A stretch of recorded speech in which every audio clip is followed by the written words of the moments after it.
Bante Senajayo. Kami dari mahasiswa Sekolah Tinggi Agama Buddha Negeri Sriwijaya pada Romo Hongji disilakan untuk mewawancarai Bante. Ya, baik. Terima kasih Ramani Lince dan selamat malam Bante Namo Buddhaya. Ya, Terima malam. kasih Bante atas kesempatannya. Bagaimana ajaran Buddha mendorong toleransi dan keberagaman di Indonesia, sebuah negara dengan beragam agama dan budayanya, Bante? Demikian pertanyaan saya, Bante. Memang di Indonesia ini multi ya, gitu. Multinya banyak sekali, macam-macam. Mulai dari suku, ya, adat istiadat masing-masing juga berbeda-beda. Ya, begitu juga dengan keyakinan. Ya, bisa dibilang keyakinan yang di Indonesia ini banyak loh. Ya, ini banyak sekali. Dan yang terbesarnya ya Muslim, ya, itu ada Kristen, ada Hindu, ada Buddha, ada apa namanya Konghucu, ya. Memang dalam apa ajaran Buddha, Buddha juga pernah mengatakan, ya Buddha pernah mengatakan apa yang ada di dalam Kalamasuta, ya untuk rincinya mungkin nanti baca sendiri, tetapi secara garis besarnya saya sebutkan. Ya jadi eh, Sang Buddha mengingatkan ya Kalamasuta itu Kalama itu suku, ya suku. Nah, jadi suku. Nah, suku ini kedatangan ya atau banyak ya waktu itu banyak sekali keyakinan di sana. Di zaman itu banyak sekali keyakinan-keyakinan yang menganggap bahwa ini paling benar, ini yang salah, ya itu tidak bagus, ini yang paling benar, ya. Jadi di sana Sang Buddha tidak menyalahkan, ya. Sang Buddha tidak menyalahkan. Sang Buddha hanya mengatakan bahwa ya, janganlah menganggap sesuatu ini benar di mana-mana. Itu ya. Ingat, jangan menganggap sesuatu ini benar di mana-mana. Ada pernyataan jangan mudah percaya. Itu setelah diskusi dengan salah satu biku senior kita, bahwa dengan cara itu kurang pas. Tetapi yang pas ini adalah jangan membawa keyakinan ini kemana-mana kayak seperti merasa paling benar gitu. Ya, benar menurut kita oke. Ya kan banyak ya ungkapan bahwa eh, apa agama A menganggap ini paling benar dengan menganggap lagi bahwa yang lain salah. Nah, dengan ini kalau dibiarkan pemahaman seperti ini ya, oh ini paling benar, yang lain salah. Nah, ini muncul salah satu faktor muncul tidak toleransi. Begitu. Nah, jadi di zaman Sang Buddha itu apa namanya? eh, banyak ya yang menganggap bahwa ini benar, itu salah, ini benar, itu salah. Tetapi Sang Buddha mengajarkan di sini tidak demikian, ya, tidak demikian.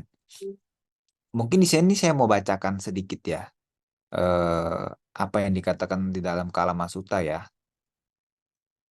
Nah, saya tidak akan baca palinya di sini. Adalah selayaknya bagi kalian untuk menjadi bingung. Ya, bingung itu keraguan, muncul keraguan ya penduduk Kalama adalah selayaknya bagi kalian untuk menjadi ragu-ragu. Ragu-ragu di sini bukan berarti 100% tidak percaya ya, tetapi ragu-ragu di sini lebih ke arah bertanya-tanya, ya, bertanya-tanya. Keraguan-raguan telah muncul, begitu ya. Lalu di sini apa Pertapa itu apa namanya suku Kalama ini bilang Pertapa itu adalah guru kami. Tetapi ketika penduduk Kalama kalian mengetahui untuk diri kalian sendiri hal-hal ini adalah tidak bermanfaat, hal-hal ini adalah tercela, hal-hal ini dicela oleh para bijaksana. Hal-hal ini jika diterima dan dijalankan akan mengarahkan menuju ya bahaya dan penderitaan, maka kalian harus meninggalkannya. Ya, jadi di sini pesan sudah, apabila yang dibicarakan ini dicela oleh orang bijaksana, ya, tidak membawa pada pencerahan, hendaknya ditinggalkan. Gitu ya. Nah, ini sebaliknya, apabila itu membawa pencerahan, tidak dicela oleh orang bijaksana, maka Anda jalankan. Ini saya rasa adalah salah satu pemahaman toleransi. Jadi mengajak ya suku Kalama ini tidak menjas, ya tidak menjas apa keyakinan yang beredar pada saat itu. Ya, tapi sudah Sang Buddha kan bilang sudah sewajarnya Anda ragu. Ya, sudah sewajarnya Anda ragu. Tetapi, ya, Sang Buddha bilang, tetapi apabila jalan itu mengarahkan jalan yang baik, maka jalankan. Tapi di sini Sang Buddha tidak ada kata menyalahkan. Paling benar. Begitu. Nah, apalagi di zaman sekarang, ya banyak suku, adat, istiadat. Nah, itu kita bisa pakai. Ya, kita bisa pakai.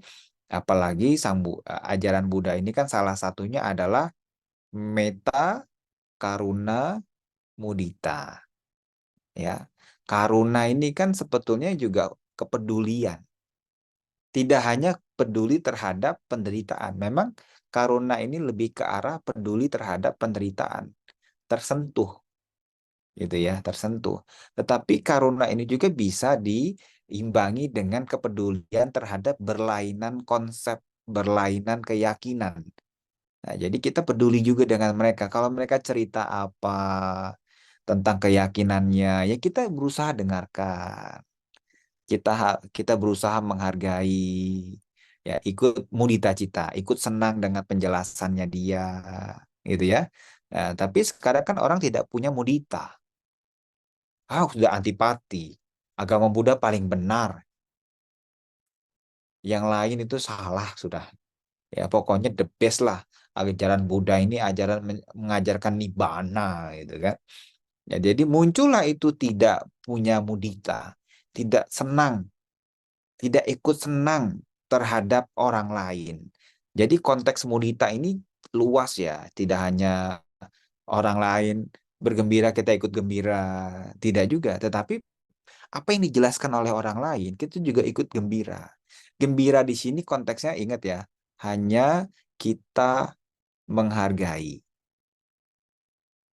Ya, kalau kita sedang bicara dengan orang lain main HP gitu kan, gitu, terus apa kayak seolah-olah acuh tak acuh gitu ya. Nah, itu juga salah satu sumber konflik, ya, tidak toleransi. Ya, jadi kalau kita mau toleransi ya kita harus punya sifat mudita, harus punya sifat karuna, harus punya sifat cinta kasih. Ya, tentu UPK dalam skala duniawi perlu. Ya, apa skala duniawi, Bante? Ya, kadang-kadang kita berusaha untuk tidak gampang ya terprovokator ya, atau tidak gampang diadu domba gitu ya. Itu termasuk eh, skala duniawi yang perlu kita dibutuhkan gitu dalam kehidupan sehari-hari, butuh itu. Ya, jadi kita kadang-kadang kan orang dibicarakan ini marah, bicarakan itu marah. Nah, jadi nanti sumber konflik. Jadi singkatnya, Brahma Wihara ini perlu dikembangkan dalam mengembangkan toleransi. Baik, Bante, terima kasih. Jadi walaupun seorang biku gitu juga tidak serta-merta untuk mengajak umat atau orang lain mengikuti apa kata kita gitu, Bante ya. Jadi malah sebaliknya akan lebih bertoleransi ketimbang umat biasa. Kalau biku memang hati-hati ya. Kadang-kadang ada biku yang mengajak orang tidak menyetujui konsepnya, gitu ya. Itu hati-hati banget. Jadi sebagai biku juga harus mengembangkan Brahma Wihara tadi. Ya, terus juga kan apa namanya, di dalam Winaya juga kan ucapan ini nggak boleh sembarangan. Menghasut juga nggak boleh. menghasut. Nah, ini nggak boleh di dalam winaya itu bisa pelanggaran. Ya, pelanggaran. Oleh karena itu, biku juga hati-hati. Kalaupun mengingatkan, itu sebatas penengah. Misalkan begini, Bapak, Ibu, dan Saudara, kalau kita berkaitan dengan sosial, ya, umat dengan organisasi lain marah-marahan, misalnya ya, gitu.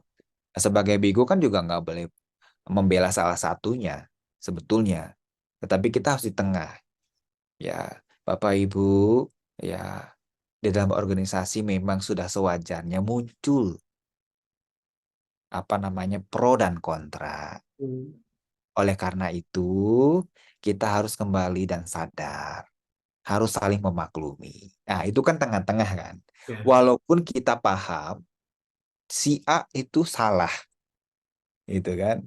Si B ini benar. Itu. Jadi sebagai biku jangan sampai membuat si B benar dengan apa egonya dia. Nah, tapi tetap kita harus saling memaklumi.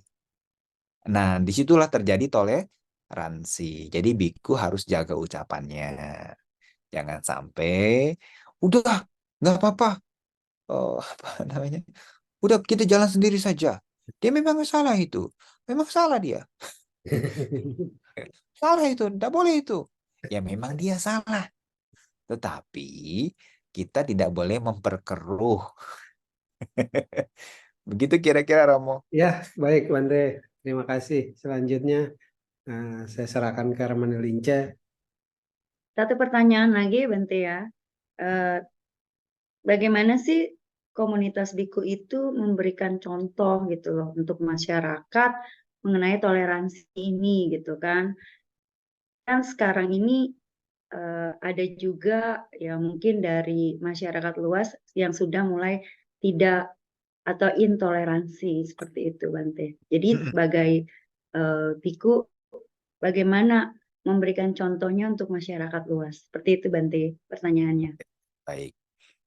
Nah, ini zaman sekarang ini kan ada yang namanya sangga-sangga. Ya, sangga-sangga ini komunitas biku ya.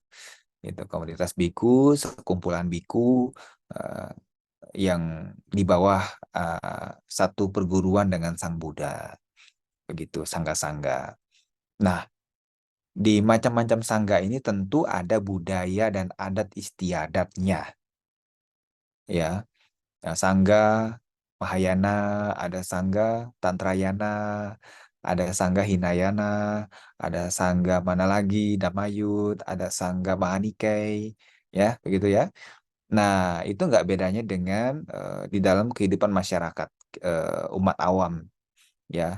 Ada ada suku Batak, ada suku Ambon, gitu, ada suku Chinese, gitu ya. Nah, di sini sangga atau para biku bisa menunjukkan atau memberikan contoh ya keharmonisan di dalam sangga-sangga. Ya, jadi kalau misalnya sangga A dengan sangga B, kalau tidak menjaga keharmonisannya, maka tidak bisa menjadi sebuah contoh bagi umat-umatnya. Itu ya, umat Buddha. Nanti bilangnya begini, ah, sangga Bantenya aja nggak akur dengan sangga yang B, misalnya kan begitu. Ya, jadi kita mengajarkan toleransi, tapi sangganya nggak toleransi, ya kan? Setiap sangga itu kan punya aturan, kebijakan berbeda-beda. Perlu kita hargai, ya. Jadi kadang juga ada umat yang menyalahkan sangga A dan sangga B. Gitu. Oh, sangga B itu melanggar winaya, nggak kayak seperti sangga A. Lo tahu dari mana itu melanggar? Sekali lagi, setiap sangga punya aturan yang disepakati. Ya, karena winaya ini adalah yang disepakati oleh sangga. Ya, khususnya sangga yang dibentuk oleh Sang Buddha. Gitu, ya. Karena aturan winaya ini muncul dari kasus-kasus. Itulah yang menjadikan setiap sangga punya kebijakan. Aturannya ada yang ditambah-tambah. Ya, mungkin juga ada aturan yang dikurangi karena melihat situasi dan kondisi. Nah, ini sebagai sangga harus bisa memahami itu semua sehingga muncul keharmonisan antara sangga yang satu dengan sangga yang lainnya. Nah, ini bisa dijadikan contoh untuk umat awam. Ya, karena suka ada, saya masih dengar, oh ini sangga ini ribut dengan sangga ini, gitu kan. Atau apa namanya, kepala wihara ribut dengan wakilnya, misalnya gitu kan. Nah, itu juga nggak cocok ya, karena sekali lagi perbedaan-perbedaan ini yang perlu kita pahami. Kira-kira begitu ya. Caranya ya dalam sangga ya kita harus saling menghargai. Kalau di dalam wihara kita menghargai sesama biku, senior dengan junior. Itu jangan sampai mentang-mentang senior tidak menghargai yang junior. Nah, itu kan berarti tidak toleransi gitu. Memang ada range-nya yang perlu kita jaga masing-masing. Jangan yang muda sok-sokan gitu kan, sok pinter lah, sudah ilmunya banyak lah, sehingga merendahkan Bante yang senior gitu ya. Dan itu contoh yang sangat nyata loh ya, yang dilihat oleh umat ya itu. Nah, ini hendaknya ya kami-kami juga jadi kami-kami sebagai biku juga harus memberikan ya cerminan gitu. Karena kan hidup ini cerminan ya. Apa yang kita lihat ya itu yang seperti itulah ya bentuknya. Kira-kira begitu ya, Romani? Baik, Bante, terima kasih. Terakhir, Bante, boleh nggak Bante closing statement dengan masalah toleransi ini? Untuk kita Ya, semua, bagaimana kita terus menjaga toleransi di dalam Negara Kesatuan Republik Indonesia ini? ya. Penting sekali menjalankan sebuah toleransi. Tanpa adanya toleransi, hidup ini akan jauh dari yang namanya hiri dan otapa. Karena orang yang memiliki toleransi itu itu termasuk orang yang memiliki moralitas. Dan orang yang memiliki moralitas ini salah satu sifatnya yang terdalam adalah punya rasa malu dan takut akan akibat. Ya, orang yang punya toleransi akan malu. Ya, saya malu lah nanti keluarga saya ketahuan begini, begini, begini. Ah, nanti kalau saya misalnya tidak care, saya nanti malu lah. Atau saya takut lah akibatnya nanti seperti ini. Ya, toleransi memang seperti itu. Harus punya hiri dan otapa. Orang yang tidak punya toleransi adalah orang yang tidak punya hiri dan otapa. Makanya Sang Buddha mengatakan, pelindung dunia adalah hiri dan otapa. Ya, dunia akan menjadi aman kalau kita toleransi. Ya, mulai dari wihara, dari lingkungan, dari lingkup kenegaraan, semua harus membutuhkan toleransi. Mulai dari keluarga, pekerjaan, organisasi, semuanya harus. Jadi toleransi ini masuk ke semua lini. Ya, itu. Ya, jadi mari kita kembangkan toleransi dimulai dari keluarga, masyarakat, organisasi, dan seterusnya. Ingat, hiri otapa sebagai pelindung dunia. Terima kasih. Baik, terima kasih kepada Bante Senajayo juga atas pemaparannya tentang toleransi. Semoga nanti apa yang telah disampaikan oleh Bante dengan kita melakukan wawancara ini, kita akan terus mengembangkan toleransi di dalam diri kita tentunya tentang hiri dan otapa. Sekali lagi terima kasih Bante. Untuk selanjutnya, mari teman-teman kita bersikap manjali, kita melakukan penghormatan pada Yang Mulia Biku Senajayo yang akan saya awali dengan Okasa Wandami Bante. Ya, terima kasih atas penghormatannya.